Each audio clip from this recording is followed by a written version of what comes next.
Hello guys, আসসালামু আলাইকুম। Welcome back to my YouTube channel. তো গাইস, আমি আজকে আপনাদের মাঝে চলে এসে নতুন একটা রেসিপি নিয়ে, পিঠার রেসিপি। তো আমি আজকে আপনাদের ভাতের চাল দিয়ে ঝুরি পিঠা রেসিপি তৈরি করে দেখাবো। তো গাইস, ঝুরি পিঠা তৈরি করার জন্য আমি চুলায় পানি বসিয়ে দিয়েছি। তো পানিগুলো এখন গরম হয়ে গেছে। এখন আমি ভাতের চালগুলো দিয়ে দিব। আমরা ঠিক যেভাবে ভাত রান্না করি ঠিক সেভাবে এই চালের ভাতগুলো রান্না করে নিতে হবে। তো গাইস, আপনারা দেখতেই পাচ্ছেন ভাতগুলো কি সুন্দরভাবে ফুটে গেছে, একদম নরম চালের মতো হয়ে গেছে।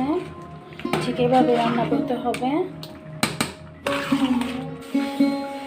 খুব সুন্দরভাবে আমার ঝুরি দেওয়ার ভাতগুলো রান্না হয়ে গেছে। তো গাইস, এখন আমি নামিয়ে ফেলবো। তারপর আমাদের ছাদে চলে যাবো পিঠা দেওয়ার জন্য। তো গাইস, চুলা থেকে নামিয়ে ফেলছি। তো এখন আমি ভাতগুলোকে ফ্যানের বাতাসে নিয়েছি, একটু ঝরিয়ে নিব। তো গাইস, আমি এই পিঠাটার মধ্যে একটু জর্দা কালার রং দিয়ে দিব, যাতে পিঠাগুলো অনেক সুন্দর দেখা যায়। একটা করব জর্দা কালার দিয়ে, আর একটা করব হোয়াইট কালার। তো গাইস, আপনারা দেখতেই পাচ্ছেন কি সুন্দর একটি জর্দা কালার রং এসেছে জর্দা কালার রং দেওয়াতে।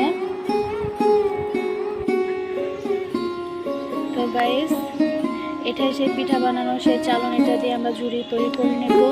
তোর জন্য এখন আমি ঝুরির সে ভাতগুলো দিব।